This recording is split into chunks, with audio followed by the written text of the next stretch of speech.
दोस्तों नमस्कार। मैं हूं आलोक पाठक और आप देख रहे हैं खबर दस्तक। भारतीय जनता पार्टी के लिए एक से बढ़कर एक खराब खबरें आ रही हैं। अब आप सोचेंगे ये क्या बात हो गई, पाठक जी कह रहे हैं एक से बढ़कर एक खराब खबरें आ रही हैं। पहली खबर तो कल थी कि कल इन्होंने पहले अखबारों ने छाप दिया कि 1,93,000 शिक्षकों की भर्ती की जाएगी 2026 में। इसको उत्तर प्रदेश सरकार का एक ट्विटर हैंडल, उससे भी ट्वीट किया गया। खुशी की लहर पूरे उत्तर प्रदेश के बेरोजगारों में फैल गई।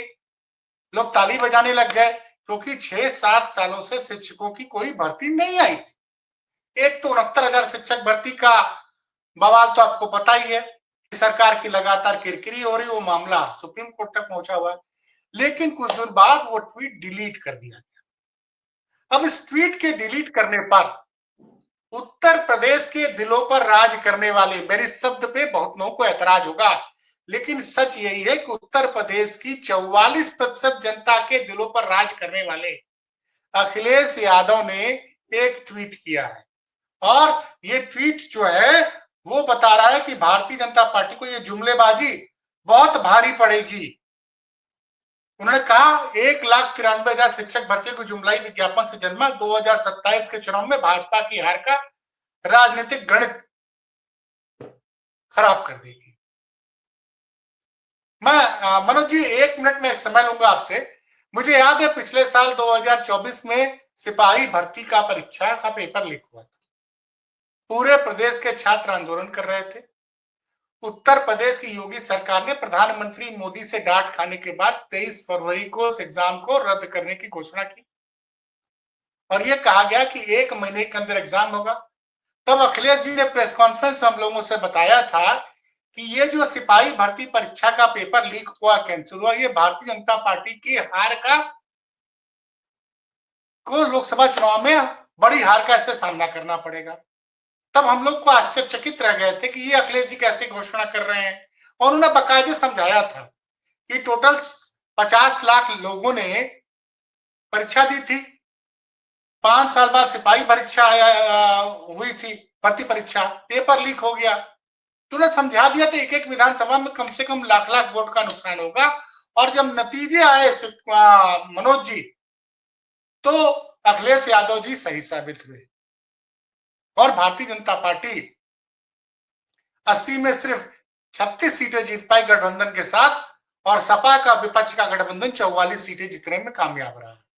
अगर उसको मैं विधानसभा वाइज में कन्वर्ट करूं तो उस वक्त विपक्ष को यानी अखिलेश यादव और राहुल गांधी के गठबंधन को 228 से ज्यादा विधानसभा सीटों में लीड मिली थी, जबकि भारतीय उत्तर प्रदेश में 203 विधानसभा सीट जीतने के बाद ही अब सरकार बना लेते हैं। तो फिर अब उन्होंने कैलकुलेशन कर दिया है। अब आपके राष्ट्रीय अध्यक्ष जी ने फिर कैलकुलेशन बता दिया कि ये 1,93,000 शिक्षक भर्ती की जुमलेबाजी से भारतीय जनता पार्टी को हर विधानसभा में 1 लाख वोटों का नुकसान होगा। इस ट्वीट पर आपकी क्या राय है?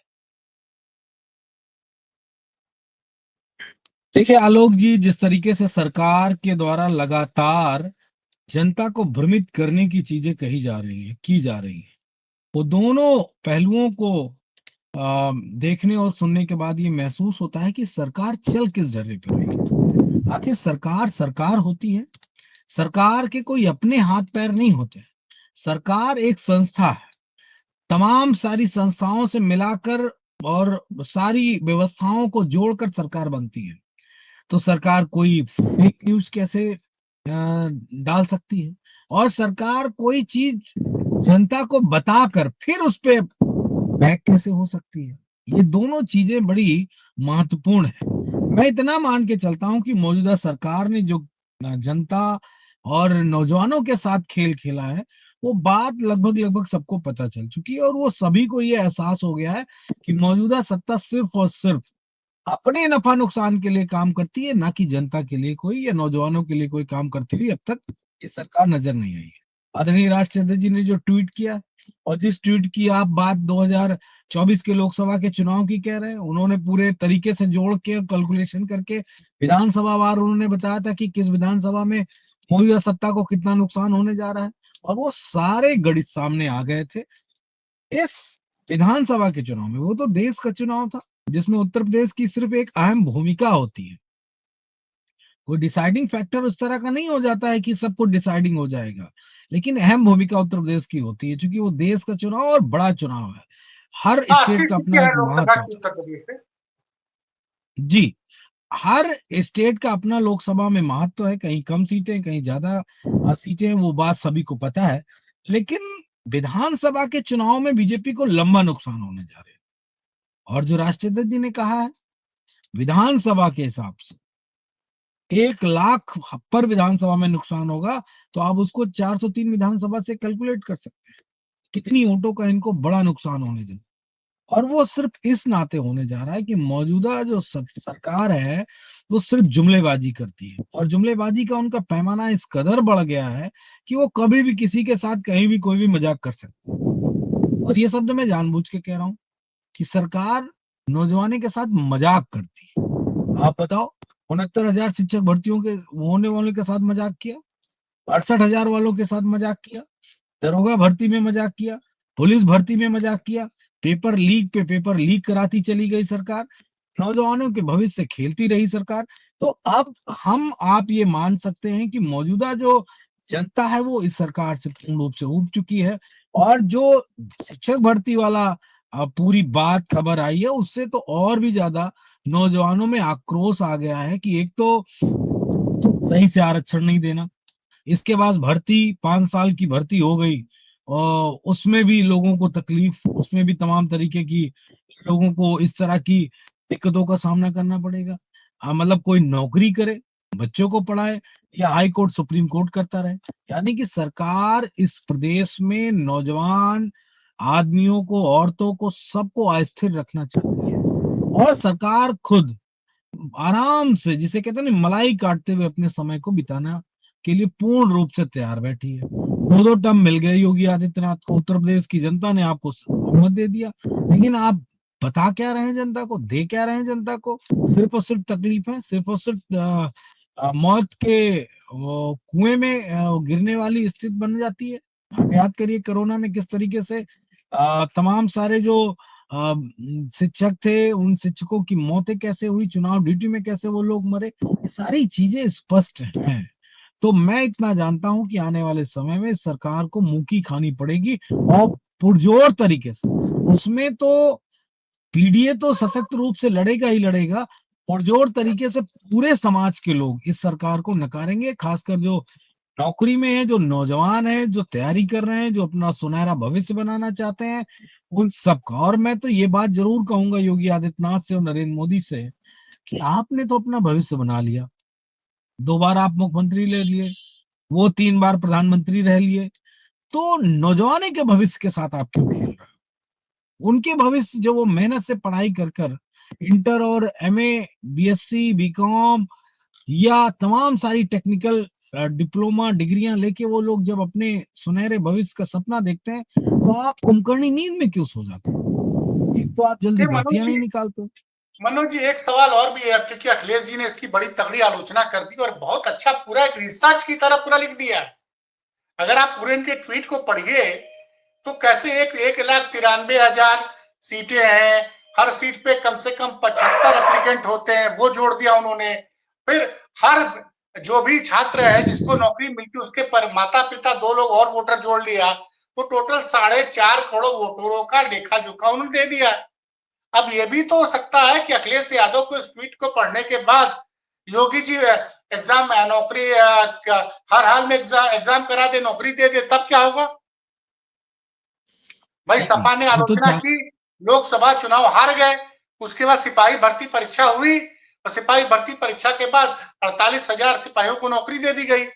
तो ये भी तो हो सकता है कि सपा की आलोचना पे और खासकर अखिलेश जी की आलोचना के बाद भाजपा जो है वो एग्जाम दिला दे और नौकरी दे दे, तब क्या होगा? समाजवादी समाजवादी पार्टी का एक ही मंतव्य है, नौजवानों को अच्छा, नौकरी मिले, और नौकरी समाजवादी पार्टी की सरकार दे या मौजूदा सत्ता दे। समाजवादी पार्टी को श्रेय लेने में नहीं अपने आप को आगे रखना चाहती है। तो बड़ी बात आप चाहे कह रहे ये हैं। नहीं, हाँ, मैं एक बोल रहा समय हूँ, है। आप बड़ी बात कर रहे हैं, आप चाहते हैं नौकर नौजवानों को नौकरी मिले। निश्चित तौर पे समाजवादी पार्टी की सदैव से मंशा रही है कि आप प्राइवेटकरण जो है, आप जिस तरीके से पूरा प्राइवेट किए दे रहे हैं सरकारी नौकरी को, उसको खत्म करें। जिस तरीके से आप एजेंसियों के थ्रू भर रहे हैं, उनको खत्म करें। आप सरकारी नौकरियों की जो खाली पड़ी जगह है, उनको सुनिश्चित करें, क्योंकि ये एक प्रोसेस है। आलोक जी, को ये एक दिन की बात नहीं है। हमारी सरकार आएगी तब भी रिटायरमेंट होंगे, तब भी पदों की जरूरत पड़ेगी। हमारी सरकार नहीं है तब भी लोग रिटायर हो रहे हैं, तब भी पदों की जरूरत है। तो आप उस प्रक्रिया को पूर्ण करिए। समाजवादी पार्टी इस बात के लिए कदाचित कभी कोई भय, कोई राजनीति, कोई कोर्ट कोर्ट खेलना या मुकदमा मुकदमा खेलना, बिल्कुल समाजवादी पार्टी इस बात से पसंद नहीं करती। समाजवादी पार्टी चाहती है कि लोगों को, नौजवानों को पक्की नौकरी मिले, और पक्की नौकरी मिलके वो कम से कम अपने भविष्य को सुनहरे, एक अंधेरे कुएं से निकलकर सुनहरे सूरज की तरफ वो बढ़ते हुए नजर आए, और वो भी अपना एक बेहतर जीवन मिले। एक छोटी सी बात मैं कहूंगा, शायद मेरे बात बात हो सकता है बट थोड़ा सा मार्मिक है। एक इंसान को जीवन एक बार मिलता है पाठक जी, इंसान दोबारा जन्म नहीं लेता है। कोई पुनर्जन्म में विश्वास करता होगा तो करे, हमें कोई इससे फर्क नहीं पड़ता है। लेकिन मैं इतना जानता हूं कि आलोक पाठक एक बार जन्म लिए, मनोज यादव एक बार जन्म लिए, पुनः दोबारा इस दुनिया में हम नहीं आएंगे, ना इस अपनी पहचान से आएंगे। और अगर आए भी दूसरी पहचान से, जिनको विश्वास है कि लोग पुनर्जन्म लेते हैं, तो उसको पता नहीं रहता कि मैं पूर्व जन्म में क्या था। तो आप अपने इस छोटे से जीवन काल में कितना कष्ट भोगेंगे, कितना कष्ट भोगेंगे। बहुत सारे कष्ट इंसानों को वैसे भी मिलते हैं। तो मेरा सिर्फ इतना कहना है कि मनुष्य का जीवन मिलता है बड़ी मुश्किलों से। जो हमारे पौराणिक धर्म ग्रंथ है उनके आधार पे कि 84 करोड़ योनियों के बाद जन्म मिलता है, इस तरह की बातें हैं या जो कुछ भी है, मुझे उस पे ज्यादा जानकारी नहीं। लेकिन मैं इतना जानता हूँ कि मनुष्य का रूप अगर मिला है तो कम से कम इंसान बेहतर जीवन तो जी ले अपने इस जन्म में। और वो जिम्मेदारी मौजूदा सरकारों की है, चाहे हम हो, आप हो, हमारी विचारधारा हो, समाजवादियों की हो, दक्षिणपंथियों की हो, वामपंथियों की हो, या देश में बैठी सत्ता की हो। सबकी जिम्मेदारी है कि अपने नागरिकों को एक बेहतरीन जीवन जीने के लिए एक बेहतरीन रास्ता दे। अगर ये सरकारें नहीं कर पाती तो मुझे नहीं लगता कि उस सरकार का होने ना होने का कोई मतलब है। एक और तुरंत का मुद्दा है, बहुत जबरदस्त, हर जगह से खबरें आ रही हैं कि बिजली की बड़ी कटौती हो रही है। जनता बिजली के लिए बहुत परेशान है, बिजली मिल नहीं रही है, ट्रांसफार्मर फूक रहा है। आज तो फिर भी लखनऊ का मौसम थोड़ा सुहाना हो गया है। 44 डिग्री 46 डिग्री में कई जगह तो खबरें हैं प्रदेश में कि 12-12 घंटे लाइट नहीं रह रही है। तो इस पे आपकी क्या? और दूसरी तरफ खबर आ रही है कि विद्युत नियामक आयोग ने कहा है कि बिजली का दाम 30% बढ़ा दीजिए। इस पर आलोक आपकी जी, क्या आप प्रतिक्रिया पता है? नहीं क्यों, सुबह सुबह झूठ बोलने का प्रयास कर रहे हैं। ऐसा बोल के आप क्यों इस सरकार को घेरने की कोशिश कर रहे हैं भाई?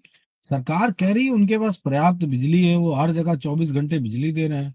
मोदी जी थकते नहीं हैं, और योगी जी लगातार ये बात कह रहे हैं। वो ठीक है, हम विपक्ष के नाते सवाल उठाते हैं, हमारा जिम्मेदारी भी है उठाने की। लेकिन ये मत कहिए कि उत्तर प्रदेश में बिजली नहीं आती है। पूरा करंट दौड़ रहा है उत्तर प्रदेश में, हर जिले में 24 घंटे बिजली आ रही होगी। ऐसी कल्पना मौजूदा उत्तर प्रदेश के मुख्यमंत्री हर दिन करवाते हैं लोगों को। लेकिन परिस्थितियां, तस्वीरें, वीडियोस इस बात की पुष्टि करते हैं जो आप कह रहे हो। लेकिन मैं, चूंकि मुख्यमंत्री का दायित्व तो बड़ा होता है, वो जो बात कहते हैं जिम्मेदारी से कहते हैं, तो मैं ये मान के चलता हूँ मुख्यमंत्री जी सही बोल रहे हैं, आलोक पाठक झूठ बोल रहे हैं। लेकिन वो झांसी का वीडियो मैंने देखा कि मरीज एटीएम में चले गए, मरीज एटीएम में चले गए। लोग इतना गर्मी से बेहाल है कि एटीएम के अंदर घुस जा रहे हैं। लोग इतना परेशान है कि बिजली कटौती को लेके मैं अभी माननीय प्रदेश अध्यक्ष जी के साथ बहराइच का दौरा किया, तो प्रेस कॉन्फ्रेंस जितनी देर चली उतनी देर में कम से कम 3 बार बिजली कटी। प्रेस कॉन्फ्रेंस के दौरान 3 बार बिजली कटी। तो अलग बात, वहां कुछ वो इन्वर्टर टाइप का था तो बार बार चल जा रहा था, उतने से प्रेस कॉन्फ्रेंस पूरी हुई। तो परिस्थितियां तो खैर बिल्कुल उलट बता रही हैं। लेकिन मुख्यमंत्री जी की बात, बिजली मंत्री की बात, डीसीएम मुख्यमंत्री की बात, जो डीसीएम है, डिप्टी चीफ मिनिस्टर्स हैं, उनकी बात, सबकी बात को अगर देखेंगे तो ये हम पाएंगे कि उत्तर प्रदेश में बिजली 24 घंटे दौड़ रही है, बिजली कहीं जाती ही कमाल नहीं की है। बात करते तो हैं।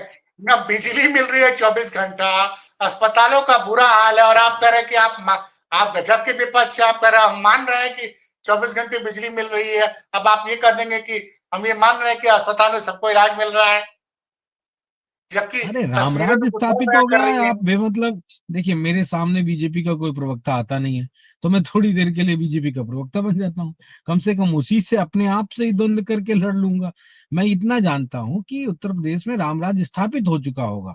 ऐसा हमारे संत महात्मा टाइप के जो उत्तर प्रदेश के मुख्यमंत्री, उन्होंने ये आश्वासन कई बार दिया है। और हमारे देश और प्रदेश की ये बिल्कुल पूरी तरीके से इस बात में कोई झूठ नहीं है कि संत वाणी जो होती है बड़ी बहुत ही सरल और बहुत ही सुगम होती है और ईमानदारी का प्रतीक होती है। तो अब हम कैसे मान लें कि हमारे मुख्यमंत्री जी झूठ बोल रहे हैं? आप झूठ बोल सकते हैं क्योंकि आप पत्रकार हैं, और मैं विपक्ष हूं, मैं भी झूठ बोल सकता हूँ। इस तरह की बातें लगातार हम लोगों पे सवाल रहे हैं। लेकिन अब कैसे कोई मुख्यमंत्री को कैसे झूठा कह दे, वो भी संत भगवावेश वाले मुख्यमंत्री को कोई झूठा कह दे? लेकिन मैं ये व्यंग कर रहा हूँ और बड़ा व्यंग कर रहा हूँ सरकार पे। सुनने वाले सरकार के आला अधिकारी, मंत्री, मुख्यमंत्री सुनने के बाद शायद थोड़ा सा शर्माएंगे कि विपक्ष मेरे लिए लड़ रहा है। तो कुछ ना हो तो थोड़ा सा फटकार लगा दो कि बिजली की कटौती इतनी क्यों है, क्यों पलीता लगाने के लिए तैयार बैठे हैं। मौजूदा उत्तर प्रदेश के मुख्यमंत्री के कार्यशैली को क्यों बर्बाद करने पे उत्तर प्रदेश के अधिकारी लगे हैं? या बिजली कहीं बेच रहे हैं, या बिजली की पूर्ति कम हो गई है, या कुछ ऐसी बात है? जो कुछ भी है, मौजूदा सरकार को जल्दी से जल्दी क्लियर करना चाहिए, ऐसा मैं मान के चलता हूँ जी। नहीं, मुझे तो लग रहा है कि वो जो लीगल नोटिस ब्रजेश पाठक जी ने भेजा है अखिलेश यादव जी को और समाजवादी पार्टी के प्रदेश अध्यक्ष जी को और सपा मीडिया सेल, उसका कुछ असर दिख रहा है। आपकी भाषा बदली हुई लग रही है। वैसे जवाब में आपकी तरफ से भी लीगल नोटिस चला गया है। आपकी पार्टी के अधिवक्ता संघ के अध्यक्ष ने भी लीगल नोटिस भेज दिया ब्रजेश पाठक को। तो क्या आप लोग फ्रेंडली मैच खेल रहे हैं क्या, कि एक एक दूसरे को लीगल नोटिस भेज रहे हैं और जनता बिजली से परेशान है, जनता जनता को रोजगार नहीं मिल रहा है और आप लोग नोटिस नोटिस खेल रहे हैं? आलोक पाठक जी, समाजवादी पार्टी मुकदमों से नहीं डरती। इस बात को आप सदैव अपने मन मस्तिष्क में या अपनी जो सिखा है उसमें बांध लीजिएगा गांठ डाल के। समाजवादी लोग मुकदमों से नहीं डरते। जब मुकदमों से नहीं डरते तो जेल जाने से नहीं डरते, जब जेल जाने से नहीं डरते तो आंदोलन से नहीं डरते। तो फिर तो हम डरते तो है नहीं किसी को। और हम फिक्सिंग मैच खेलते भी नहीं है सरकारों के साथ। ये हम समाजवादियों का इतिहास रहा है। हमने सदैव संघर्ष किया, आंदोलन किया। समाजवादियों ने अपने आंदोलन के दम पे इस देश की बड़ी से बड़ी जो जड़ें जमीन में घुस गई थी राजनीति के, उनको उखाड़ फेंका, उन सत्ताओं को हिला दिया, हटा दिया। तो ये बात तो बिल्कुल निरार्थक है कि ये बात कही जाए कि हम मिची बदान खेल रहे। मेरा व्यंग है इस सरकार। मैं कहते नहीं, लोग कहते हैं ऐसे धोते, मैं भिगो भिगो कर धोता हूँ। ये मेरी अपनी स्टाइल है। शायद शर्मिंदगी आ जाए मौजूदा सरकार को। और मैं तो इसलिए भी बार बार कहता हूँ, सरकार का पक्ष लेके भी ये सवाल कह रहा हूँ कि मेरे सामने डरते हैं, डरपोक है भाजपा के प्रवक्ता, मेरे सामने आते नहीं। अरे आप ही के प्रोग्राम में आ जाए ना, क्या दिक्कत है? 4 सवाल मुझसे पूछे, आप पूछो, वो पूछे तो मैं जवाब दूं। लेकिन वो कोई आता नहीं, तो इसीलिए मैं थोड़ी देर के लिए अपनी भूमिका का निर्वहन एज ए सरकार की तरफ से भी कर लेता हूँ और व्यंग्यात्मक रूप से भी कर लेता हूँ। ये मेरी अपनी बोलने की शैली है कि व्यंग ज्यादा मैं करता हूँ। तो मैं इतना जानता हूँ कि मौजूदा सत्ता हर पैमाने पर फेल है, और उस फेल होने के कारण सरकार लगातार सिर्फ सुनहरे सपने दिखाती नजर आ रही है जी। मैं आपसे बातचीत कर रहा हूं तो एक हेडलाइन आई है, वो अंत में बस उसी सवाल के साथ एक हाईवे बन रहा था लखनऊ से बनारस, 4 लेन, 2014 से शुरू हुआ और अब तक वो हाईवे 4 लेन का पूरा नहीं हुआ। एक हिस्सा है जो सुल्तानपुर से बनारस का। तो ये विकास की गति है। 12 साल में सुल्तानपुर से बनारस का जो हाईवे का पैच है वो 140 किलोमीटर का, वो पूरा नहीं हो पाया। तो असल में इससे डबल मान इंजन की लीजिए कि सरकार। 2017 तक आपने रोड़े अटकाए होंगे क्योंकि आपकी सरकार थी, राज्य सरकार थी। लेकिन 2017 के बाद तो डबल इंजन की सरकार है। तो 8 साल में भी नहीं देखिए बन पाया 140 किलोमीटर का हाईवे। देखिए आलोक जी, डबल इंजन की सरकार की मांग की थी बीजेपी आरएसएस ने, जनता ने दे दिया। लेकिन उस डबल इंजन की सरकार की मनसा रूपी पेट्रोल डीजल इसी सरकार को डालना था। तो वो मनसा जो सरकार की है, वो मनसा रूपी डीजल और पेट्रोल डबल इंजन में डालते ही नहीं। और जब वो डालेंगे नहीं तो निश्चित तौर पे किसी भी तरीके से वो गाड़ी तेज चलेगी नहीं। हमारी सरकार क्या रोड़ा अटकाएगी? हमने पूरे वर्ल्ड में एग्जाम्पलरी काम किया है। हमारे नेता ने, हमारी पार्टी की सरकार ने 302 किलोमीटर से ज्यादा का expressway Lucknow to Agra record time में बना है। रिकॉर्ड मतलब समझते होंगे, वैसे भाजपा वाले तो भ्रष्टाचार उसके का बाद रिकॉर्ड भी तो बनाते आप हैं चुनाव हार 365। गए सर। अब वो ठीक है, वो आप कह सकते हैं चुनाव हार गए। चुनाव चूंकि आपने इस देश मेट्रो में चुनाव बनाया, लड़ने का, आपने स्टेडियम बनाया जिसमें आईपीएल हो रहा है, आपने एचसीएल बनाया, एचसीएल का जिसमें तमाम लोगों को नौकरी मिल रही लखनऊ में बैठे बैठे। जो लड़के नौकरी करने पुणे जाते थे, मुंबई जाते थे, तो उनको बनारस और लखनऊ में नौकरी मिल रही है, नोएडा में नौकरी मिल रही है। फिर भी तो आप चुनाव हार गए सर। हम देखिए तो ये चाहते हैं मैं कि भाई दूसरी, आप सत्ता में कैसे आएंगे। बस सवाल ये है ना कि विपक्ष की भूमिका कब तक निभाएंगे।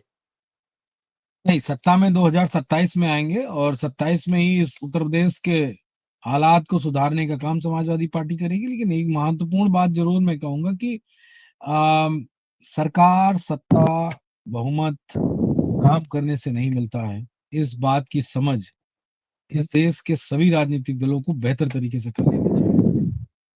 काम एक प्रक्रिया है। इस देश में वैचारिकता साथ साथ चलती है। जिस भी वैचारिकता का प्रचार प्रसार ज्यादा होगा, आलोक पाठक जी, उसी की सरकार बनेगी। और ये जिम्मेदारी उन सरकार के या विपक्ष के दलों के कार्यकर्ताओं की है। अपनी वैचारिकी को, अपनी विचारधारा को जनता के बीच में ले जाइए। और ये जनता सदैव से वैचारिक रूप से रही है। किसी का विचार दक्षिण पंथ का है, किसी का वाम पंथ का, और किसी को समाजवाद का है। तो वो सारी चीजें भली बात समाजवादी पार्टी समझती है। विकास सतत प्रक्रिया है इस देश को आगे बढ़ाने की।